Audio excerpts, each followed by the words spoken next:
হযরত সালাউদ্দিন আইয়ুবী এই কথাটা বলাতে দোকানদার বড় খুশি আনন্দ পেয়েছিল। কেউ তো একজন বলেছে, কিন্তু অনেকে মুচকে মুচকে এসেছিল। এই নবছরে ভালো বলে কি পৃথিবী বিখ্যাত সেলিবিয়াদের তখন শক্তি ছিল, 4 লক্ষ সৈন্য দিয়ে মসজিদ আকসাকে ঘিরে রেখেছে।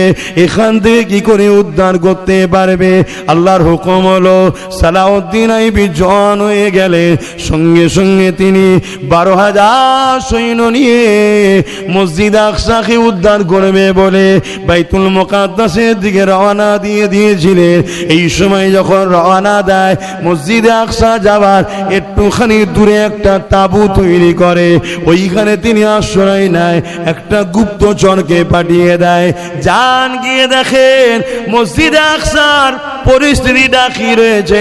ওই গুপ্তচর এসে সালাউদ্দিন আইয়ুবীকে জানিয়ে দিলেন, হুজুর বড় ভয়ানক ব্যাপার, 4 লক্ষ অস্ত্র নিয়ে মানুষ সৈন্য দাঁড়িয়ে রয়েছে, আমরা মাত্র 12,000। সালাউদ্দিন আইয়ুবী তাহাজ্জুদের নামাজের ওয়াক্ত ছিল তখন, তাহাজ্জুদের নামাজে দাঁড়িয়ে গেলে নামাজ পড়ে নিয়ে দরুদ পড়তে লাগলে। এ যুবকেরা, নেতা তো তাদেরকে বানাও যে তাহাজ্জুদ পড়বে, যে 5 ওয়াক্ত নামাজ পড়বে, যে দরুদ পড়বে, তাকে তো লিডার বানাও, তবেই তো তুমি কামিয়াবি হবে। তোমার আমার লিডারটাকে, যাকে নবী দিবসে পাওয়া যায় না, যাকে জুম্মাতে 5 ওয়াক্ত পাওয়া যায় না, কিন্তু গায়রুল্লাহর ফেতে কাটাতে তোমার আমার নেতাকে পাওয়া যায়। এই বেঈমান মুশরিক মুনাফিক নেতা নিয়ে কখনো তোমার আমার বিজয় আসতে পারে না, কখনো তোমার আমার ছেলেদের চাকরি হতে পারে না, কখনো তোমার আমার ছেলেরা শিক্ষিত হতে পারে না, কখনো তোমার আমার ধর্মের উপরে আঘাত দেওয়া বন্ধ হতে পারে না। এই মনে রাখো, শুধরে যাও, আল্লাহ পাক কিন্তু ছাড় দিয়েছে, ছেড়ে কিন্তু দেয়নি। এ নওজওয়ানেরা, হযরত সালাউদ্দিন আইয়ুবী ফজরের সময় এসে যায়, নামাজ পড়ে নিয়ে হুজুর আমার একটা উঁচু জায়গায় দাঁড়িয়ে গেলেন। 12,000 সৈন্য দাঁড়িয়ে গেল সারিবদ্ধ হয়ে। চিফ কমান্ডার হিসাবে, সিপাহসালার হিসাবে সালাউদ্দিন আইয়ুবী খুতবা বক্তব্য দিতে লেগেছে। আমার সৈন্যরা, ভাইরা, গোপন সূত্রে জানতে পারলাম 4 লক্ষ সেলিবিয়া সৈন্য মসজিদ আকসাকে ঘিরে রেখেছে, আর আমরা মাত্র 12,000। বিরাট খুনি লড়াই হবে। আমি সালাউদ্দিন তোমাদেরকে জোর করবো না বাবা, স্বাধীন দিয়ে দিলাম বাবা। যার ইচ্ছা যাবে সালাউদ্দিনের পিছনে আসবে, আর যার ইচ্ছা যাবে ঘরে ফিরে যেতে পারে। তবে সালাউদ্দিন আল্লাহর ঘর পরাজিত থাকবে, আর আমি আরামের জিন্দেগি কাটাবো, এটা হতে পারে না। এই কথা যখনই সালাউদ্দিন আইয়ুবী বলেছেন, 12,000 সৈন্য হুঙ্কার দিয়ে বলেছে, হযরত সালাউদ্দিন আইয়ুবী 4 লক্ষ কেন 40 লক্ষ থাকলেও পিছপা হব না। আল্লাহর ঘরকে ইনশাআল্লাহ আজাদ মুক্ত করব।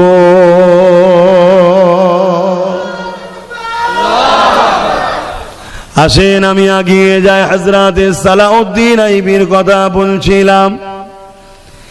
এ যুবকেরা, তরুণেরা, বাপেরা, বর্তমান পরিস্থিতিকে সামনে রেখে এই কথা কোনো জরুরি বলে তাই আলোচনা করছি, অসুবিধে হচ্ছে নাকি? এ নওজওয়ানেরা, ওই মসজিদ আকসা হযরত ওমর ফারুক আজাদ করলেন। আবার কিছু বছর যেতে না যেতে ওটা আবার পরাধীন হয়ে গেল। সেলিবিয়ারা দখল করে নিল। 4 লক্ষ সৈন্য দিয়ে মসজিদ আকসাকে ঘিরে রেখে দিয়েছে। এদিকে 9 বছর বয়স, নাম তার সালাউদ্দিন। তিনি বাজারে গেছে, মিশরে বাজারে গিয়ে একটা মসজিদের মেহরাব কেনার জন্য দাম দর করতে গেছে। মসজিদের মেহরাব পর্যন্ত যার উপর দাঁড়িয়ে খুতবা দেয়, চাচার সাথে গেছে, 9 বছর বয়স। আর নজর পড়েছে একটা খুব সুন্দর কারুকার্য। আগে সব কাঠের মেহরাব হতো, এখন মানুষ পয়সা ঘরে খরচ করে, মসজিদে তো বেশি খরচ করে না, তাই মার্বেলের করে দিয়েছে। তো ওটা দেখে সালাউদ্দিন আইয়ুবী হুজুরের বড় পছন্দ হয়েছে। দোকানদারকে বলছে, ওইটা কত দাম আছে? তখন দোকানদার বলছে ওটা বিক্রি নয়, ওটা আমি নিজে হাতে খুব যত্ন করে বানিয়েছি গিফটের জন্য। 9 বছর বয়স সালাউদ্দিন আইবি, আর আমাদের 9 বছরের গুলো কি করছে? আমাদের 9 তো দূরের কথা, আমাদের 25-30 গেম খেলছে, গেম। আর একটু হয়ে যাওয়ার পর রাস্তার ধারে বিভিন্ন গাছে হালান দিয়ে হ্যালো হ্যালো এই করছে। হ্যাঁ, কি অবস্থা! একবারও খেয়াল নেই পুরো পৃথিবী জুড়ে আমাদের বোনেদের লুটা হচ্ছে, পুরো পৃথিবী জুড়ে আমার মা বোনেদেরকে বেউজ্জতি করা হচ্ছে। আমাদের হুঁশ আছে? হুঁশ নাই। সালাউদ্দিন আইবি হুজুর জিজ্ঞেস করছে, গিফটের যখন ওটা আমাদেরকে দেন না, আমরা আমাদের মসজিদে লাগাবো? দোকানদার বলছে না, এটা তাকে দেবো যে মসজিদে আকসা এটা লাগাবে। পুরো পৃথিবী জানে মসজিদে আকসা সেলিবিয়াদের হাতে দখল রয়েছে। 9 বছরের বালক সালাউদ্দিন আইবি এ কথা শোনার পরে দোকানদারকে বলছে, যত্ন করে রাখেন, একদিন আমি ওটা নিয়ে গিয়ে মসজিদে আকসাতেই লাগাবো। জোরে বলুন সুবহানাল্লাহ। এ নওজওয়ানেরা, হযরত সালাউদ্দিন আইবি এই কথাটা বলাতে দোকানদার বড় খুশি আনন্দ পেয়েছিল। কেউ তো একজন বলেছে, কিন্তু অনেকে মুচকে মুচকে এসেছিল। এই 9 বছরে ভালো বলে কি পৃথিবী বিখ্যাত সেলিবিয়াদের তখন শক্তি ছিল, 4 লক্ষ সৈন্য দিয়ে মসজিদ আকসাকে ঘিরে রেখেছে। এখান থেকে কি করে উদ্ধার করতে পারবে? আল্লাহর হুকুম হলো সালাউদ্দিন আইবি জওয়ান হয়ে গেলে সঙ্গে সঙ্গে তিনি 12,000 সৈন্য নিয়ে মসজিদ আকসাকে উদ্ধার করবে বলে বাইতুল মুকাদ্দাসের দিকে রওনা দিয়ে দিয়েছিলেন। এই সময় যখন রওনা দেয় মসজিদে আকসা যাবার একটুখানি দূরে একটা তাঁবু তৈরি করে, ওইখানে তিনি আশ্রয় নেয়। একটা গুপ্তচরকে পাঠিয়ে দেয়, যান গিয়ে দেখেন মসজিদে আকসার পরিস্থিতিটা কি রয়েছে। ওই গুপ্তচর এসে সালাউদ্দিন আইবিকে জানিয়ে দিলেন, হুজুর বড় ভয়ানক ব্যাপার, 4 লক্ষ অস্ত্র নিয়ে মানুষ সৈন্য দাঁড়িয়ে রয়েছে, আমরা মাত্র 12,000। সালাউদ্দিন আইবি তাহাজ্জুদের নামাজের ওয়াক্ত ছিল তখন, তাহাজ্জুদের নামাজে দাঁড়িয়ে গেলে, নামাজ পড়ে নিয়ে দরুদ পড়তে লাগলে। এ যুবকেরা, নেতা তো তাদেরকে বানাও যে তাহাজ্জুদ পড়বে, যে 5 ওয়াক্ত নামাজ পড়বে, যে দরুদ পড়বে, তাকে তো লিডার বানাও, তবেই তো তুমি কামিয়াবি হবে। তোমার আমার লিডারটাকে, যাকে নবী দিবসে পাওয়া যায় না, যাকে জুম্মাতে 5 ওয়াক্ত পাওয়া যায় না, কিন্তু গায়রুল্লাহর ফেতে কাটাতে তোমার আমার নেতাকে পাওয়া যায়। এই বেঈমান মুশরিক মুনাফিক নেতা নিয়ে কখনো তোমার আমার বিজয় আসতে পারে না, কখনো তোমার আমার ছেলেদের চাকরি হতে পারে না, কখনো তোমার আমার ছেলেরা শিক্ষিত হতে পারে না, কখনো তোমার আমার ধর্মের উপরে আঘাত দেওয়া বন্ধ হতে পারে না। এই মনে রাখো, শুধরে যাও, আল্লাহ পাক কিন্তু ছাড় দিয়েছে, ছেড়ে কিন্তু দেয়নি। এ নওজওয়ানেরা, হযরত সালাউদ্দিন আইবি ফজরের সময় এসে যায়, নামাজ পড়ে নিয়ে হুজুর আমার একটা উঁচু জায়গায় দাঁড়িয়ে গেলেন। 12,000 সৈন্য দাঁড়িয়ে গেল সারিবদ্ধ হয়ে। চিফ কমান্ডার হিসাবে, সিপাহসালার হিসাবে সালাউদ্দিন আইবি খুতবা বক্তব্য দিতে লেগেছে। হে আমার সৈন্যরা, ভাইরা, গোপন সূত্রে জানতে পারলাম 4 লক্ষ সেলিবিয়া সৈন্য মসজিদ আকসাকে ঘিরে রেখেছে, আর আমরা মাত্র 12,000। বিরাট খুনি লড়াই হবে। আমি সালাউদ্দিন তোমাদেরকে জোর করব না বাবা, স্বাধীন দিয়ে দিলাম বাবা। যার ইচ্ছা যাবে সালাউদ্দিনের পিছনে আসবে, আর যার ইচ্ছা যাবে ঘরে ফিরে যেতে পারে। তবে সালাউদ্দিন আল্লাহর ঘর পরাজিত থাকবে, আর আমি আরামে জিন্দেগি কাটাবো, এটা হতে পারে না। এই কথা যখনই সালাউদ্দিন আইবি বলেছেন, 12,000 সৈন্য হুঙ্কার দিয়ে বলেছে, হযরত সালাউদ্দিন আইবি 4 লক্ষ কেন 40 লক্ষ থাকলেও পিছপা হব না। আল্লাহর ঘরকে ইনশাআল্লাহ আজাদ মুক্ত করব।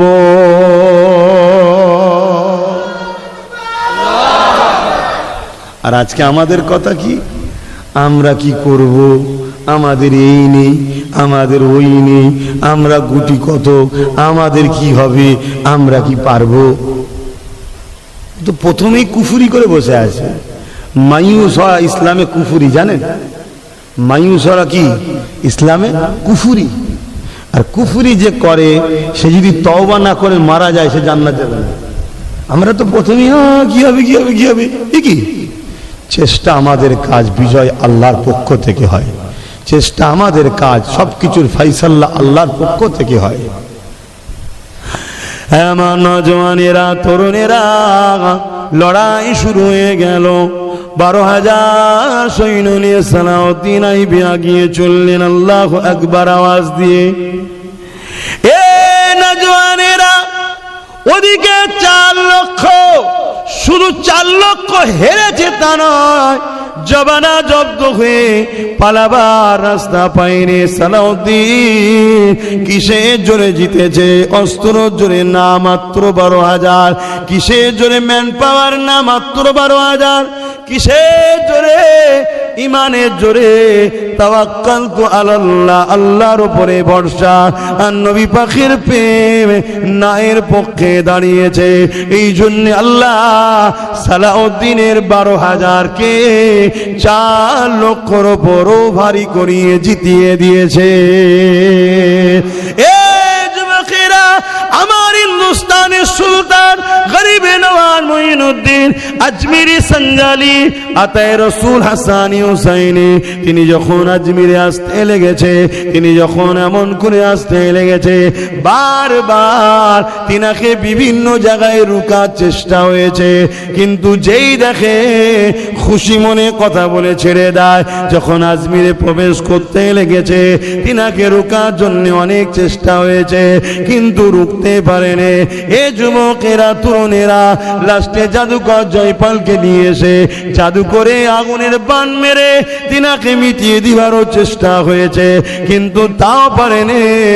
আমার গরিবে নওয়াজ একা একা 39 জন তো রাস্তাতে পেয়েছে, একা একা এই ভারতের জমিনে অন্যায় অত্যাচার জুলুমকে মিটিয়ে দিয়ে মানুষকে মানুষের মতো বাঁচার জন্য নাই সত্য ইনসাফের বাণী, তাওহীদের বাণী, রিসালাতের বাণী, শান্তির বাণী এই ভারতের জমিনে প্রচার করে দিয়েছে। 850 বছর আগে চলে গেছে, আজও পৃথিবীর মানুষের হৃদয়ে গরিবে নওয়াজ সুলতান হিন্দ হয়ে রয়েছে। আর তোমার আমার এলাকায় কত লোক মরছে, 1 সপ্তাহ যায়নি, বাড়ির বউ ছেলে বলে সব ভুলে গেছে। আর 700 বছর আগে চলে গেছে, কোটি কোটি লোক আজও যাচ্ছে। কেন? আল্লাহর পাগল, নবীর পাগল ছিল, ইনসাফ পরায়ণ ছিল, ন্যায় পরায়ণ ছিল, গরিব দরদি ছিল, মানবতা প্রেমিক ছিল, ন্যায়ের পক্ষে ছিলেন। তাই আল্লাহ তাকে আজও মানুষের হৃদয়ে জিন্দা রেখেছে, আজও সে বাদশাহী চালাচ্ছে। আমাকেও তার কাছে যেতে হয়, হুজুর আমি তো আপনার দেশের, আমার দিকে একটু নজর রাখবেন। কথা মাথায় ঢুকছে না, ঢুকে না কেন? বাদশা তিনি আমাদের।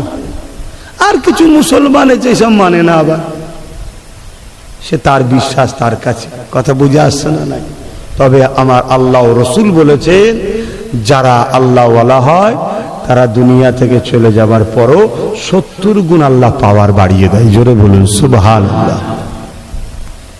দরুদ শরীফ আল্লাহুম্মা সাল্লি আলা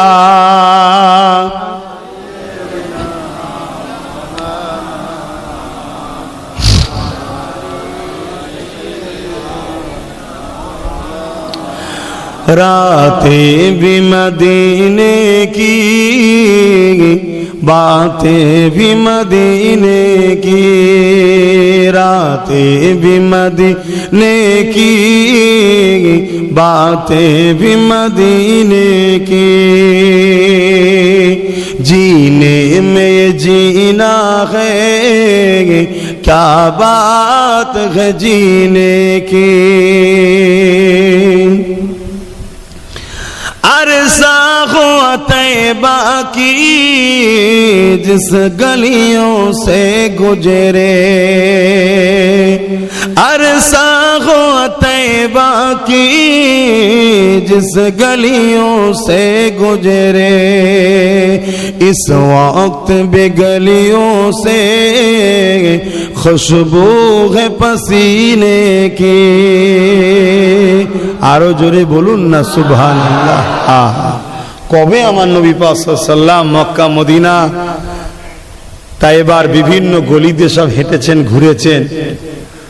আজও সেই গলিতে সেই জায়গায় গেলে আমার হুজুরের পাসিনার খুশবু পাওয়া যায়। জোরে বলুন সুবহানাল্লাহ। মানেন তো নাকি? একটু বলবেন তো হ্যাঁ কি না? জবানে সাক্ষী দিতে হয় তো নাকি? আহা কি নিয়ামত করেছে আল্লাহ। কে করেছে? কে করেছে? তাহলে কার প্রশংসা হচ্ছে? নবীন না আল্লাহর? আল্লাহরই। যত নবী নবী করবে মূলত প্রশংসা আল্লাহর হবে, কারণ তৈরি তো করেছে আল্লাহ। ঠিক তো? আমার নবীকে আল্লাহ খুশবু বানিয়েছে। জোরে বলুন সুবহানাল্লাহ। আম্মা জান হযরত আমেনা হুজুর বলেন, যেদিন হযরত আব্দুল্লাহ হুজুরের সঙ্গে আমার প্রথম রাত, বাসর রাত, সংসার জীবনের প্রথম জীবন এক জায়গায় যখন হয়েছে আমরা, তা আব্দুল্লাহর পেসিনা কপাল দেখলাম চমকাচ্ছে নূরে মোহাম্মদ রসুল। জোরে বলুন সুবহানাল্লাহ। তা আমি এক জায়গায় যাবার পরে আব্দুল্লাহর কপাল থেকে নূর চলে গেল, অর্থাৎ আম্মার রেহেমে চলে গেছে। জোরে বলুন সুবহানাল্লাহ।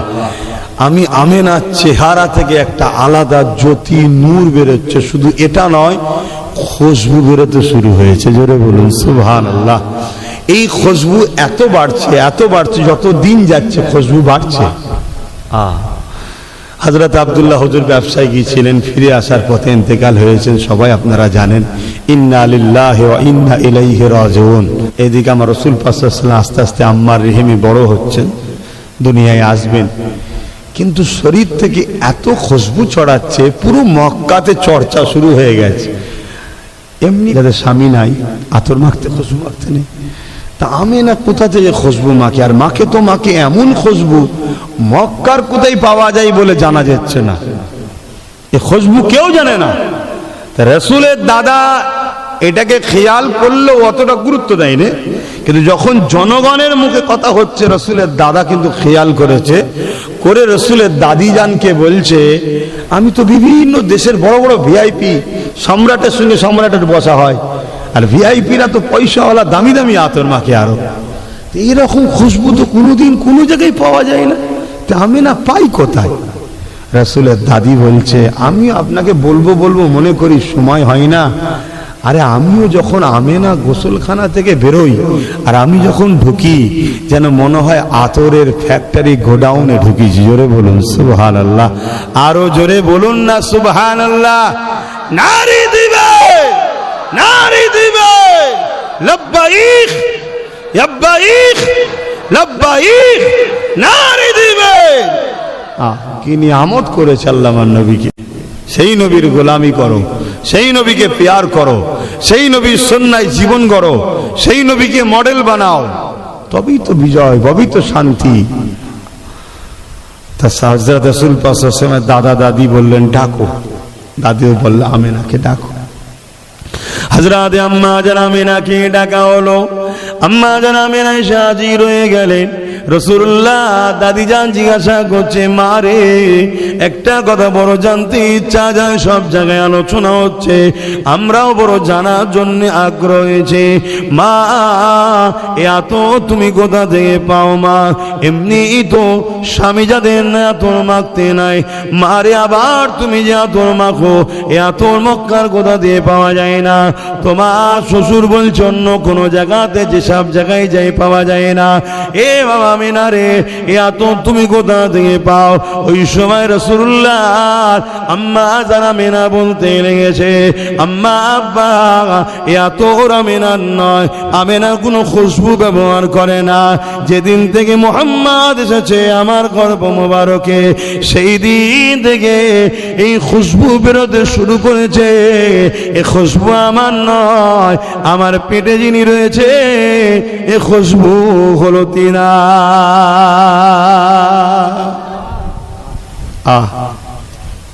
সেই নবী পাক সাল্লাল্লাহু আলাইহি ওয়াসাল্লামের খুশবু আজও মক্কা মদিনার গলিতে পাওয়া যায়। জোরে বলুন সুবহানাল্লাহ। লজি কি বলছি, গল্প বলছি নি। মক্কা মদিনা শরীফে যাবেন, গিয়ে বলবেন এই যে একটা আতরের খুশবু মদিনা শরীফের ভেতর থেকে পাওয়া যাচ্ছে, এই যে কাবার গিলাফে যে আতরটা খুশবু পাওয়া যাচ্ছে মক্কায়, এই খুশবুটা দেন তো ভাই। দোকানদার দেবে, হ্যাঁ ঠিক বলেছি এইটা রে। কিনে এনে যখন কলকাতা এয়ারপোর্টে নামবে শুনবেন, দেখবেন আলাদা। তার মানে ওখানে যত আতরই শোকেন ও খুশবু যায় না, মূলত হুজুরের পাসিনাই নাকে ঢোকে। জোরে বলুন সুবহানাল্লাহ। কথা বুঝে আসছে? আমার নবীকে আল্লাহ এত শান আল্লাহ করেছে। রাতে भी मदीने की बातें भी मदीने की, जीने में जीना है क्या बात है जीने की। अरसा हो तैबा की जिस गलियों से गुजरे, अरसा हो तैबा की जिस गलियों से गुजरे, इस वक्त भी गलियों से खुशबू है पसीने की। रातें भी मदीने की बातें भी मदीने की, तारीफ के लायक जब अल्फाज नहीं मिलते, तारीफ के लायक जब अल्फाज नहीं मिलते, तारीफ करे कोई किस तरह मदीने की। কোন ভাষাতে মদিনার তারিফ করবেন বলুন না। আরে নবী তো অনেক উঁচু ব্যাপার। কেউ যদি মদিনার শরীফের গাছও কাটে, মদিনার উপরে কেউ যদি হামলা করার ইরাদাও করেনি, বুখারীর হাদিস, আল্লাহ নবী বলছেন তাকে আল্লাহ জাহান্নামে ওইভাবে দিয়ে গলাবে যেভাবে সীসা আগুনে দিয়ে গলায়। খুব সাবধান, আমার নবীর জুতাকে মুবারক বলতে হয়। तारीफ के लायक जब अल्फाज नहीं मिलते, तारीफ करे कोई